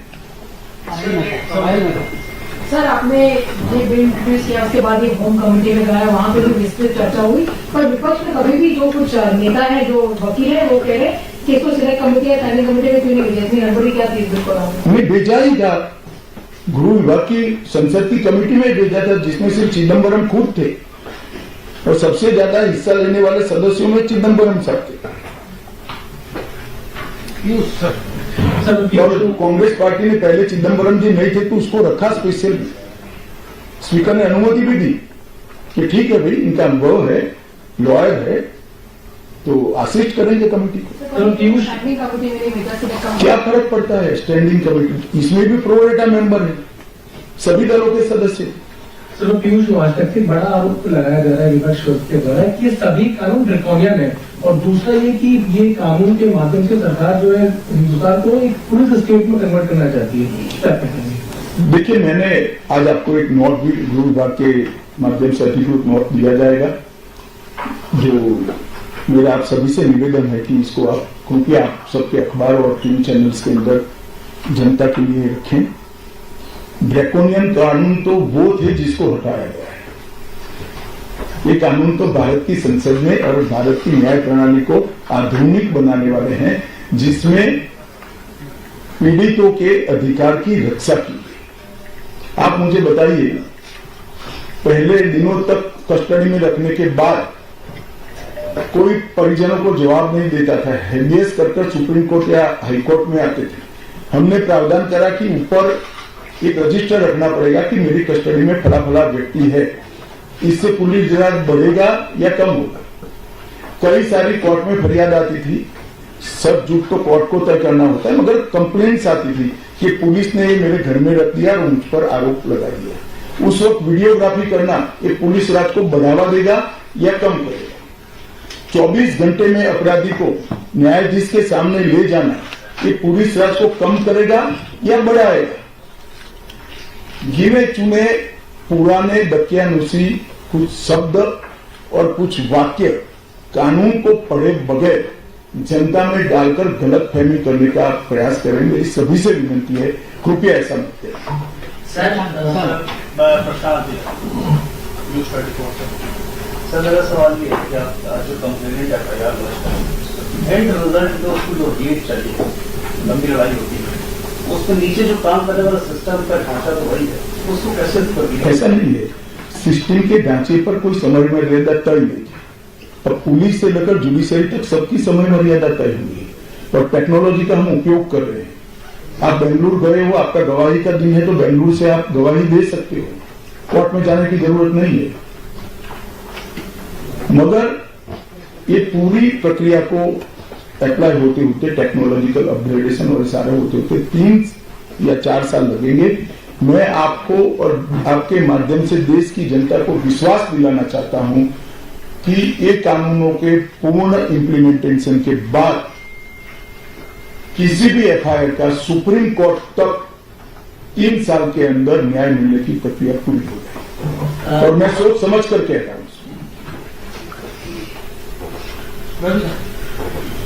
जी, मैं रविकांत हूँ, टाइम्स ऑफ भारत से। सर, तीनों कानून लागू हो गए, इम्प्लीमेंट हो गए हैं, तो आपको क्या लगता है कि ये ऑपोजिशन जानबूझकर किस तथ्यों के आधार पर विरोध करें या सिर्फ राजनीति के लिए मामला उठाया जा रहा है? देखिए, मैं इस पर टिप्पणी नहीं करना चाहता। मैं आप सबके माध्यम से अपील करना चाहता हूं कि जिसको भी मिलना है मैं तैयार हूं, हम मिलेंगे भी और समीक्षा भी करेंगे और इसमें कृपया राजनीति नहीं करें। मामले में जो कंसर्न आया था विपक्ष की तरफ से वो ये था कि पेंडेंसी ऑफ केसेस और 2 पैरेलल क्रिमिनल जस्टिस सिस्टम हो गए, क्योंकि जो पुराने वाले केसेस रजिस्टर हुए हैं वो पुराने केसेस की तरफ चलेंगे और जो नए वाले हैं वो नए की तरफ। देखिए, जहां तक पेंडेंसी ऑफ केसेस का सवाल है, इस देश में सबसे ज्यादा शासन करने वाली पार्टी कांग्रेस है,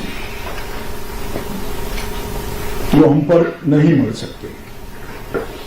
पेंडेंसी ऑफ केसेस को कम करने के लिए ही ये कानून लाए और मैं स्पष्टता कर दूं पुराने और नए कानून के लिए, गुना की तिथि 1/7/2024 के पहले की होगी, इसमें पुराने कानून के तहत प्रक्रिया चलेगी और 1/7/2024 के बाद होने वाले हर गुना को ये तीनों नए कानूनों के हिसाब से चलाया जाए, इसमें कोई कंफ्यूजन नहीं। सर जी, आपने बोला कि तमिलनाडु के एमपी को अगर नाम से कोई ऑब्जेक्शन है तो वो आके मुझसे मिलें, तो क्या अगर वो आपसे मिलेंगे तो क्या इस गवर्नमेंट भैया मिलने तो दो, वो क्या लेकर आएंगे बताएंगे, तुम यहाँ कहाँ निर्णय करा रहे हो? सर, मैं यकीन इंडिया से विपक्षी लोग कह रहे हैं कि वो जहाँ उनकी सरकार है वो इस कानून के खिलाफ अपनी विधानसभा में प्रस्ताव पारित करेंगे और राष्ट्रपति पर मामला जाएंगे। चलो, तो लोकतांत्रिक प्रक्रिया है, सबको अपना अपना अधिकार है। सर, आपको सर, इसमें एक जो बात कही जा रही है कि टेक्नोलॉजी का इस्तेमाल होगा और हर थाने तक उनको टेक्नोलॉजी दिया जाएगा, लेकिन अभी भी बहुत सब थानों में पहुंचा नहीं है, तो कैसे? देखिए, जहां तक थानों का सवाल है, हम 4 साल से काम कर रहे हैं, पूर्णतः नहीं पहुंचाऊंगा, मैं इस बात को स्वीकार करता हूं। इसीलिए इस कानून में हमने प्रोविजन रखा है कि एक थाना कंप्लीट होता है तो उसको आप नोटिफाई कर सकते हो, एक कोर्ट कंप्लीट हो जाए तो इसको, फिर पूरी तहसील, फिर पूरा डिस्ट्रिक्ट और फिर पूरा स्टेट, कई सारे स्टेज में इसकी न्यायिक प्रक्रिया को नोटिफाइड करना है। जहां तक बीएनएस का सवाल है, भारतीय न्याय संहिता का सवाल है, दफाई लगाने का सवाल है, ये पूरे देश में लागू होता है। एफआईआर के 3 साल के अंदर एफआईआर दर्ज होने के 3 साल के अंदर सुप्रीम कोर्ट में न्याय मिल जाएगा, बोला जाता है, वो क्लियर। मैं आप सभी के माध्यम से देश की जनता को विश्वास दिलाना चाहता हूं कि इस कानून के संपूर्ण इम्प्लीमेंटेशन के बाद और कुछ तकनीकी तैयारियां करनी है, ये तकनीकी तैयारियां होकर थाना और कोर्ट नोटिफाइड होने के बाद किसी भी न्याय मांगने वाले व्यक्ति को एफआईआर की डेट से 3 साल के अंदर सुप्रीम कोर्ट तक न्याय मिल जाएगा, इसका मुझे भरोसा है और कानूनों में इस प्रकार का हमने प्रावधान किया है।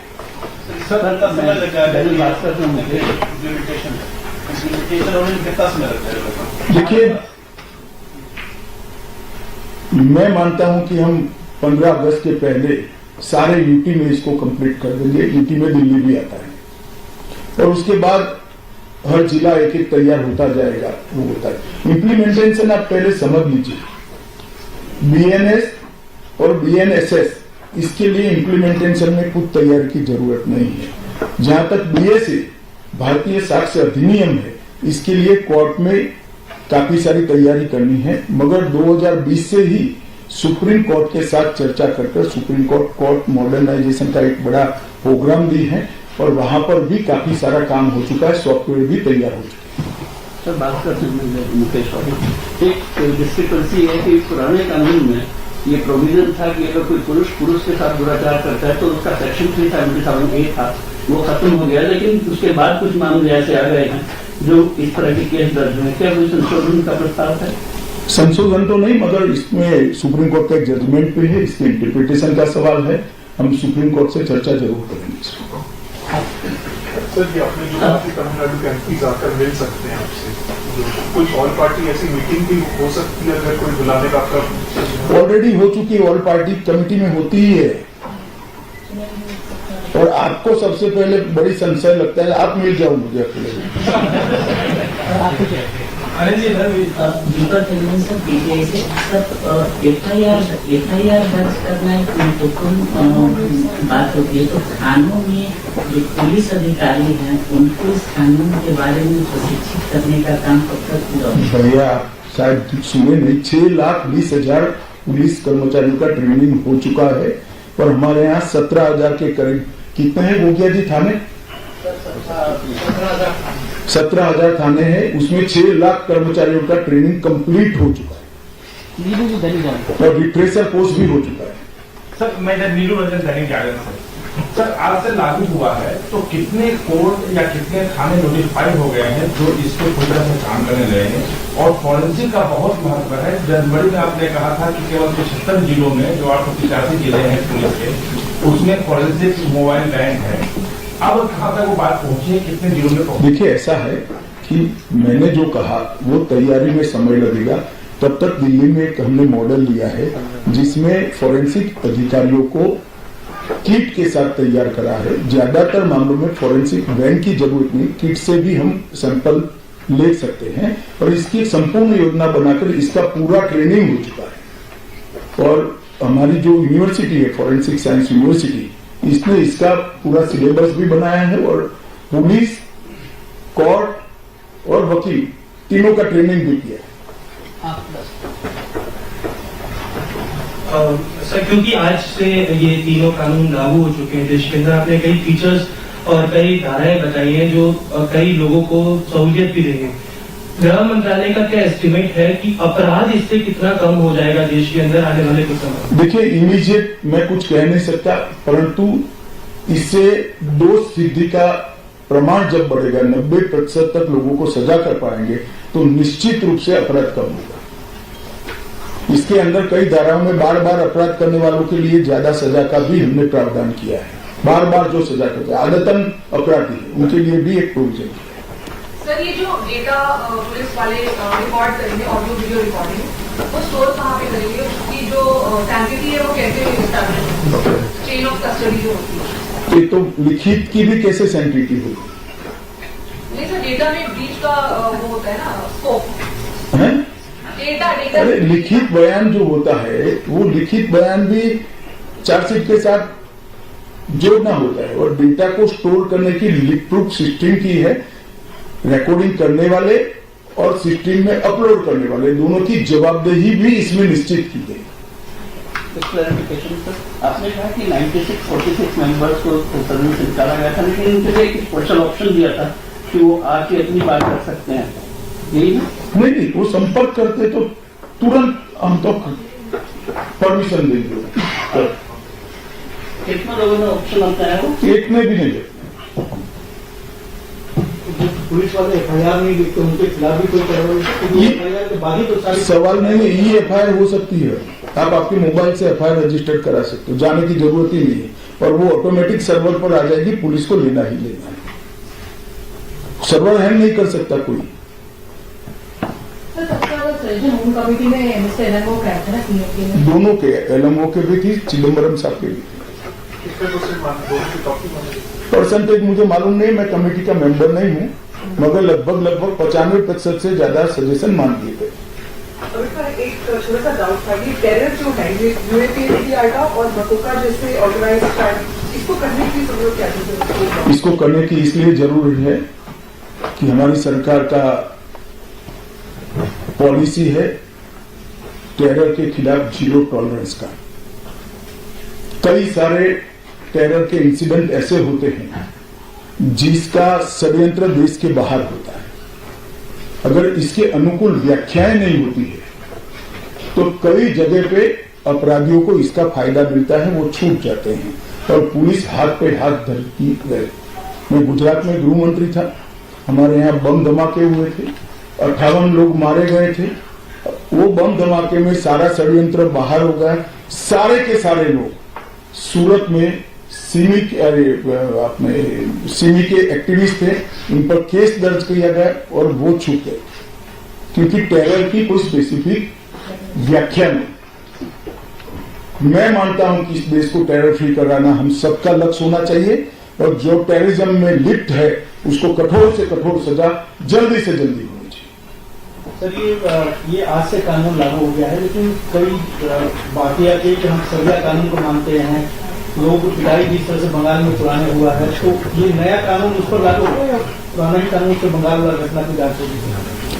मैंने स्पष्ट कर दिया, कल मध्य रात्रि से मतलब 7/1/2024 से जितनी भी हिंसक घटनाएं होगी या आपराधिक घटनाएं होगी उसका रजिस्ट्रेशन नए कानून के हिसाब से भी होगा और प्रोसिक्यूशन की प्रक्रिया भी नए कानून के हिसाब से होगी। जो गुना कल मध्य रात्रि के पहले हुआ है वो गुना का रजिस्ट्रेशन और कानूनी प्रक्रिया दोनों पुराने कानून से होगी। जब भी नया कानून आता है एक क्षण तो तय करना पड़ता है कि यहाँ से नया होगा, यहाँ से पुराना होगा, और वो क्षण हमने सभी से चर्चा कर तय किया है। बंगाल का हिंसा रोकने का नाम लिया लगातार। चलिए, आज मैं पॉलिटिकल जवाब देने के लिए यहाँ नहीं हूँ, केवल आपसे अपील करने के लिए हूँ। एक अच्छी स्पिरिट के साथ ये कानून लाए गए हैं, ये कानून की अच्छाइयों को आप जनता के साथ पहुंचाइए और आपके पास भी कोई तकलीफ आती है तो निसंकोच आप मुझे मिल सकते हैं, बता सकते हैं। अगर भ्रम है तो मैं निरसन करूंगा, अगर सुधार की जरूरत है इस पर खुले विचार से सोचेंगे। बहुत बहुत धन्यवाद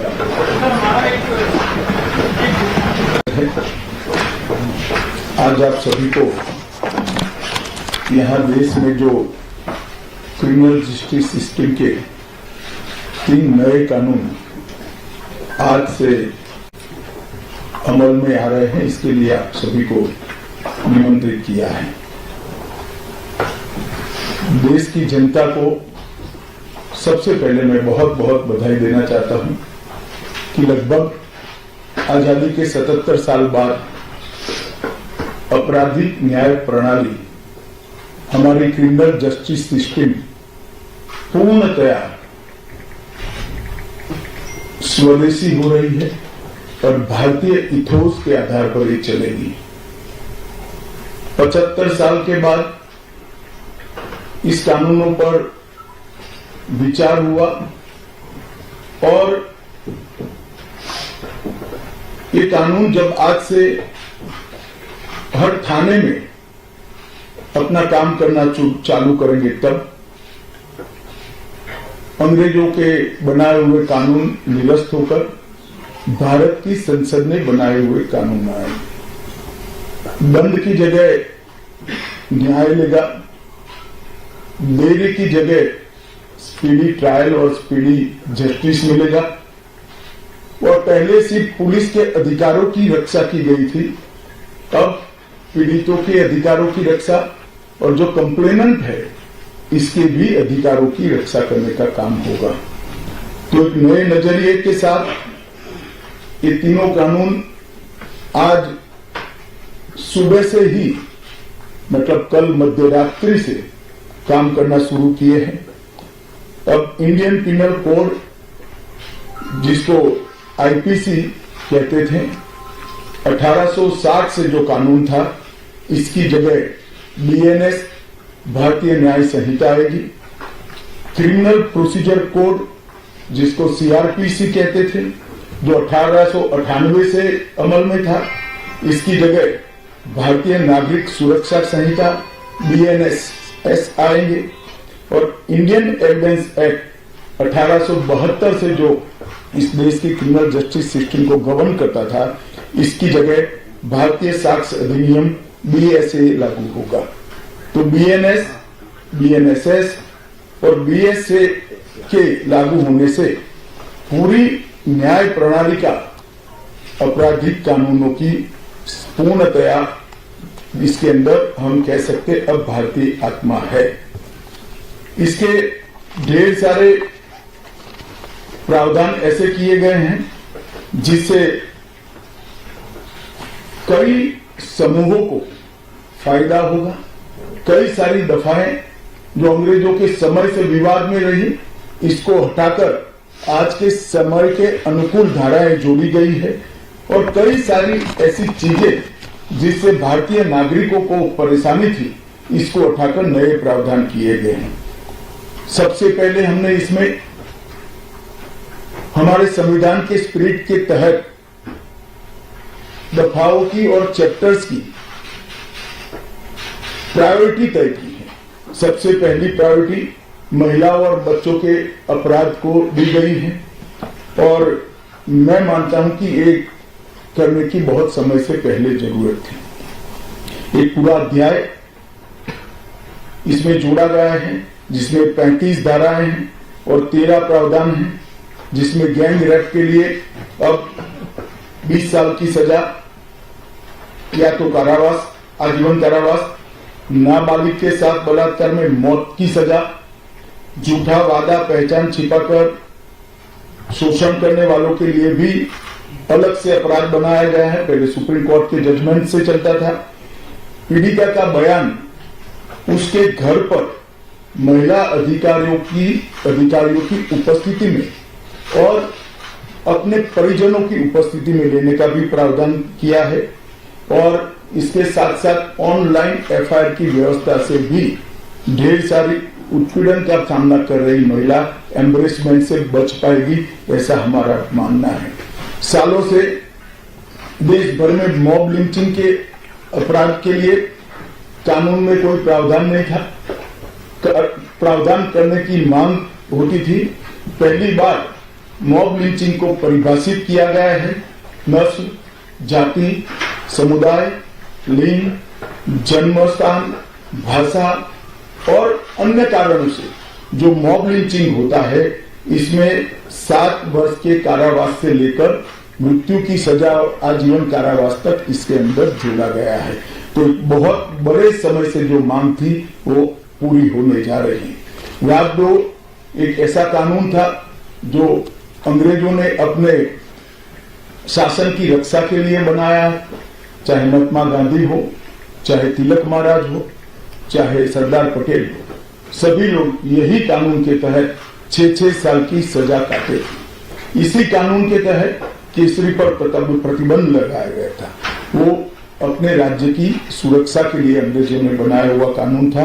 राजद्रोह को हमने जड़ से समाप्त कर दिया है और देश विरोधी हरकतों के लिए नई धारा लेकर आए हैं। पहले सरकार के खिलाफ स्टेटमेंट देना गुनाह था, अब भारत की एकता और अखंडता को क्षतिग्रस्त करने के लिए ये कानून अमल में आएगा। तो आजादी के इतने सालों के बाद ये कानून में बदलाव हुआ है, जो एक बहुत बड़ा परिचायक है हमारे संविधान के स्पिरिट का। मैं आप सभी के सामने बड़े विश्वास के साथ कहता हूं कि ये तीनों कानूनों के पूर्ण स्पिरिट के साथ देश भर में लागू होने के बाद ये कानून सबसे आधुनिक न्याय प्रणाली का सर्जन करेंगे। टेक्नोलॉजी को हमने न केवल अपनाया है, आने वाले 50 सालों तक टेक्नोलॉजी में जो भी अनुसंधान होने की संभावनाएं हैं, इस सबको कानून के अंदर हमने व्याख्या के तौर पर समाहित किया है, जैसे आने वाले समय में भी जो अनुसंधान होंगे वो व्याख्यायित किए गए। ये विश्व की सबसे आधुनिक न्याय प्रणाली बनेगी, इसका मुझे विश्वास है। कंप्यूटराइजेशन की प्रक्रिया ऑलरेडी पूरी हो गई है। 99.9% थाने कंप्यूटराइज हो चुके हैं। ई रिकॉर्ड जनरेट करने की प्रक्रिया भी हमने 2019 से ही चालू कर दी थी। 0 एफआईआर, ई एफआईआर, चार्जशीट और जवाब, ये सभी डिजिटल होगा। किसी को बड़े बड़े जेरोक्स निकालकर करने की जरूरत नहीं है। 1 लाख पेज की चार्जशीट भी एक छोटे से पेन ड्राइव से जजीज के सामने जाएगी और पक्षकर्ताओं को दिए गए। 90 दिन के अंदर इस कानून में पीड़ित को जिन्होंने न्याय की गुहार की है उनको अपने केस का प्रोग्रेस ऑटोमेटिकली ऑनलाइन भेजा जाएगा। हमने इसके अंदर 7 साल और उससे ज्यादा सजा वाले सभी गुना में फोरेंसिक की टीम की विजिट को कंपलसरी कर फोरेंसिक एविडेंस को कानूनी जामा पहनाने का काम किया है। मैं मानता हूं कि इससे बहुत फायदा होगा। दोष सिद्धि का प्रमाण हम बहुत आगे तक ले जा पाएंगे। साक्ष्यों की रिकॉर्डिंग और जांच पड़ताल में रिकॉर्डिंग की अनुमति दी है। वीडियोग्राफी को सर्च और सीजर के वक्त पर अनिवार्य किया है जिससे किसी को फंसाने की कोई साजिश न हो पाए। ई बयान बलात्कार की पीड़िता का या छेड़खानी की पीड़िता का ई बयान को भी कानूनी माना गया है और कोर्ट में ऑडियो वीडियो के माध्यम से पेशी करने का भी प्रावधान हमने किया है। ई पेशी में गवाह, आरोपी, विशेषज्ञ और पीड़ित सभी को कानूनी जामा पहनाने का काम किया है। इसमें जो फोरेंसिक विजिट को अनिवार्य बनाया गया है इसको हमने दूरदर्शिता पूर्वक काम कर नेशनल फोरेंसिक साइंस लेबोरेटरी 2020 में बनाकर इसके लिए ट्रेन मैन पावर का सर्जन का काम ऑलरेडी कर चुके हैं। मुझे पूरा भरोसा है कि 3 साल के बाद इस देश में हर साल 40,000 से ज्यादा ट्रेन मैन पावर का फोर्स हमारी कानूनी क्रिमिनल जस्टिस सिस्टम की सेवा में उपलब्ध होगा। कमीशन का रेशियो इसके माध्यम से 90% तक ले जाने का हमने प्रावधान किया है और फोरेंसिक इंफ्रास्ट्रक्चर को बढ़ाने के लिए अभी हमारी कैबिनेट ने निर्णय किया है और 9 राज्यों में फोरेंसिक साइंस यूनिवर्सिटी के कैंपस खोले जाएंगे और 6 सेंट्रल फोरेंसिक लेबोरेटरीज को भी हमने करा है। ये कानून विक्टिम सेंट्रिक है। पहले दिनों तक किसी को पुलिस ले जाती थी, परिवार वालों को कोर्ट में आना पड़ता था। अब हमने कंपलसरी किया है कि हर थाने में रजिस्टर होगा और ई रजिस्टर भी होगा कि कौन सा अपराधी पुलिस की कस्टडी में है, जिससे हेबियस के माध्यम से कोर्ट में नहीं जाना पड़ेगा। तलाशी और रेड दोनों स्थिति में वीडियोग्राफी की जाएगी जिससे पुलिस के अधिकारों का दुरुपयोग न हो पाए और हमने अपराधियों को बेल को भी लंबे समय तक लंबित केसों में कानूनन बना दिया है जिसमें एक निश्चित समय मर्यादा अपराध के अंदर जो सजा है उसके अनुपात में हो जाने के बाद जेल सुपरिटेंडेंट की जिम्मेदारी होगी कि इसको बेल पर रिहा किया जाए। तो इसके लिए कोर्ट में किसी को जाने की जरूरत नहीं पड़ेगी। इसमें विक्टिम को अपनी बात रखने का मौका मिलेगा, इंफॉर्मेशन का अधिकार मिलेगा और नुकसान के लिए क्षतिपूर्ति का भी अधिकार पहली बार भारतीय कानूनों में हम करने जा रहे हैं। 0 एफआईआर, विक्टिम की एफआईआर की प्रति की निःशुल्क प्राप्ति और 90 दिन में जांच का रिपोर्ट देने से इससे बहुत बड़ा फायदा होगा। समय पर न्याय लगभग 35 न्याय प्रणाली की 35 धाराओं में हमने समय मर्यादा निश्चित की है और ये टेक्निक के आधार पर प्रोसीडिंग्स होने के कारण भी समय पर न्याय मिलेगा। 3 दिन में एफआईआर दर्ज करनी है, 7 दिन के भीतर जांच रिपोर्ट पीड़िता के सार्वजनिक करनी है, 60 दिन के अंदर ही अपराध तय करने हैं और घोषित अपराधियों के खिलाफ 90 दिन के अंदर मुकदमा कायम करना है और आपराधिक मामलों में मुकदमे की सुनवाई के बाद ज्यादा से ज्यादा 45 दिन के अंदर जजमेंट की घोषणा करनी है। तो कई जगह पे हमने समय को कम कर बाध्य कर हमने जल्दी से न्याय मिल पाए इस दिशा में काम किया है। हमने 3 वर्ष से कम कारावास में 60 वर्ष से अधिक उम्र में के लोग जो है इसमें पुलिस अधिकारी की पूर्व अनुमति अरेस्ट के लिए अनिवार्य करी है। गिरफ्तार व्यक्ति को 24 घंटे में मजिस्ट्रेट के सामने ले जाने का प्रावधान भी कानूनी बनाया है और 20 से ऐसी ज्यादा धाराएं हैं जिसमें पुलिस की जवाबदेही हमने सुनिश्चित करी है। पहली बार पी का भी हमने प्रावधान इसके अंदर किया है। साक्ष्यों के संबंध में भी टेक्नोलॉजी को हमने बढ़ावा दिया है। इलेक्ट्रॉनिक साक्ष्यों के प्रति विश्वसनीयता बढ़े, इसके लिए कानूनी प्रावधान कड़े किए हैं। सर्वर लॉग, स्थान संबंधी साक्ष्य और वॉइस मेल, इस सब की व्याख्याएं की गई है। अब न्याय प्रक्रिया संविधान की 8वीं अनुसूची में आने वाली सभी भाषाओं में काम करती हो जाएगी। हमारी स्थानीय भाषाओं के लिए बहुत बड़ा फैसला है। हमारा पूरा सॉफ्टवेयर जो बनेगा वो 8वीं अनुसूची में आने वाली सभी भाषाओं में बनेगा।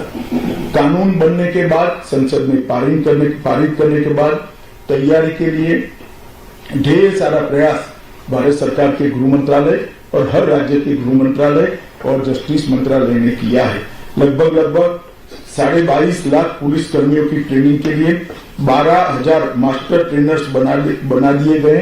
कई इंस्टीट्यूशन को अधिकृत किया गया और 23,992 मास्टर ट्रेनर अब तक ट्रेन हो चुके हैं।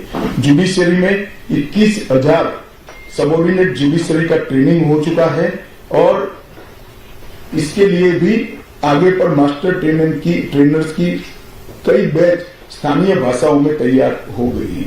20,000 पब्लिक प्रोसिक्यूटर्स को ट्रेन किया गया है और लगभग हर प्रोसिक्यूटर को एक ऐप दे दिया गया है और नए कानून छापे हुए दिए गए हैं कि पुरानी धारा कौन सी थी, नई धारा कौन सी है। प्रिजन के 51,224 कर्मचारियों का ट्रेनिंग हुआ है और फॉरेंसिक के 4,000 कर्मचारियों का ट्रेनिंग हुआ है। कुल मिलाकर ट्रेनिंग की संख्या पुलिस में 6 लाख, प्रोसिक्यूशन में 4,000, जुडिशरी में लगभग 20,000, फॉरेंसिक में भी 4,000 और प्रिजन में 10,868 मास्टर ट्रेनर अभी काम कर रहे हैं। मित्रों, ये संहिता के लिए कुछ विपक्ष के मित्र अलग अलग बातें मीडिया के सामने रख रहे हैं कि अभी ट्रेनिंग नहीं हुई, चर्चा नहीं हुई।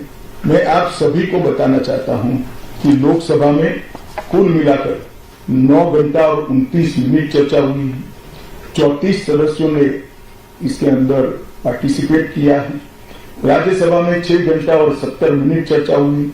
40 सदस्यों ने पार्टिसिपेट किया है। एक ये भी झूठ चलाया जा रहा है कि सबको बाल निकालने के बाद ये बिल लाएगा। बिल बिजनेस एडवाइजरी कमेटी में पहले से निश्चित था। मेरा स्पष्ट मानना है कि 14 तारीख से ही विपक्ष ने सदन का बहिष्कार करने जैसी हरकतें करी थी और शायद वो हिस्सा लेना नहीं चाहते थे।